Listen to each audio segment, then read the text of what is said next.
Hello everyone, welcome to my review of Iron Man. I give this film 8 out of 10 arc reactors. Now I'm doing Iron Man because it was the first in the MCU, and my plan is to go through all of the MCU before Captain Marvel releases next year.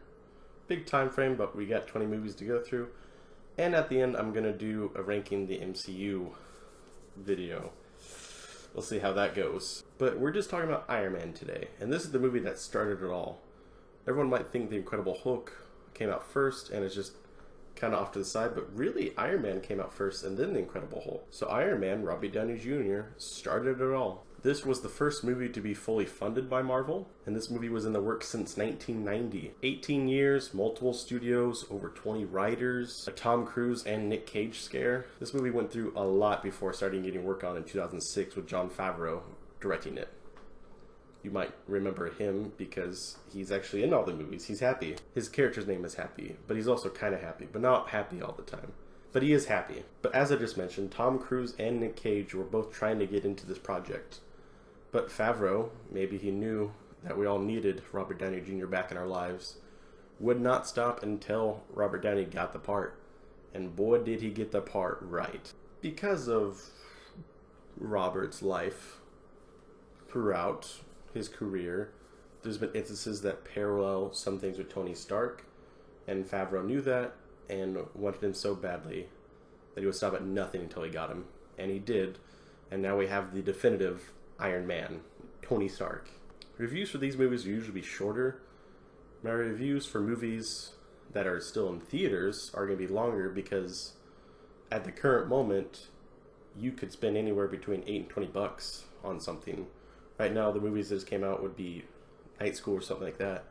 You might want to know if it's bad or not before you go waste that much money on it. Especially if you go as a date, then you're looking at maybe $20 to $40 depending on where you go. For movies like Iron Man, though, you might own it, a relative might own it, a friend may own it, a streaming service might have it, except for, now it's kind of complicated with Disney doing their own streaming service. Or maybe you're resourceful and can find it in places on the internet. But what I'm saying is, it's not going to cost you too much to find it or watch it.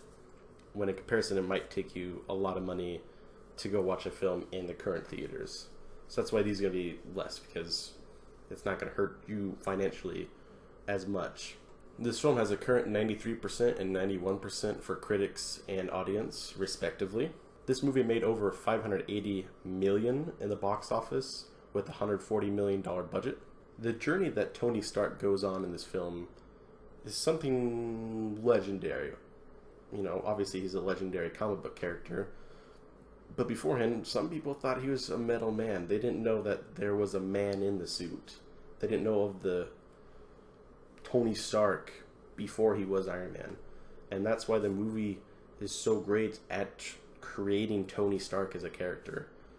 He's going from confident, gun-toting, billionaire playboy philanthropist to a man on death row, essentially, going out to get vengeance on his captors. And then after getting freed, he vows to never use weapons and make Stark Industries something better.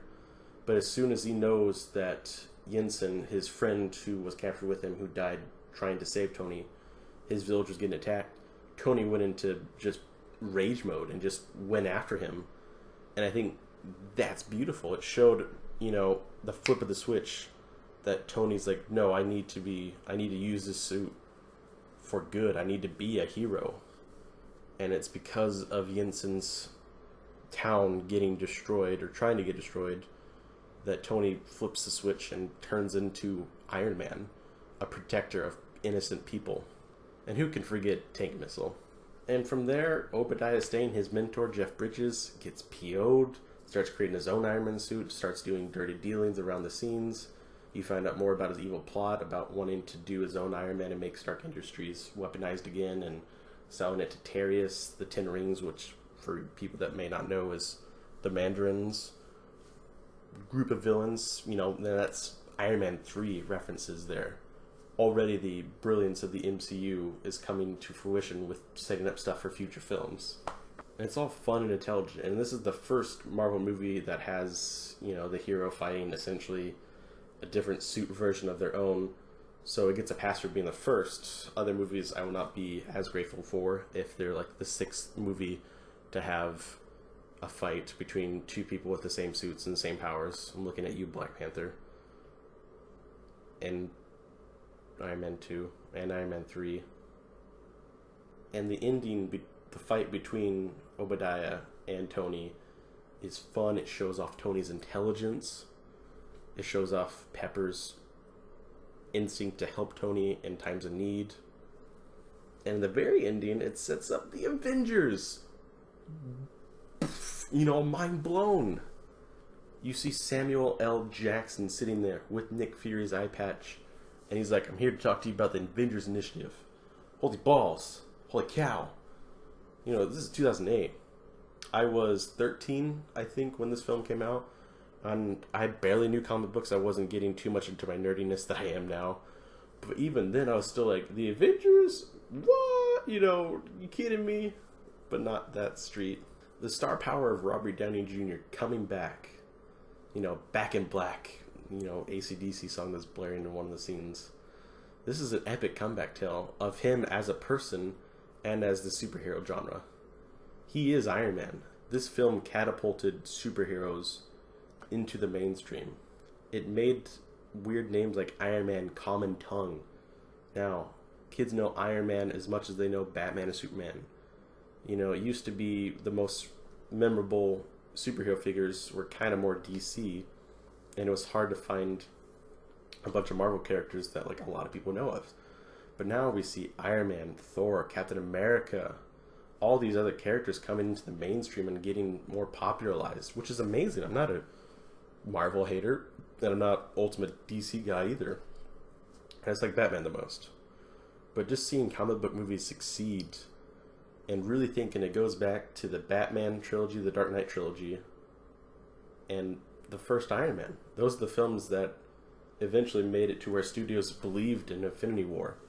One of the greatest collection of movies I've ever seen. Yeah, it's still flawed, but the fact that it did happen, it does exist, is amazing. It's all thanks to Iron Man and movies like it that define the genre.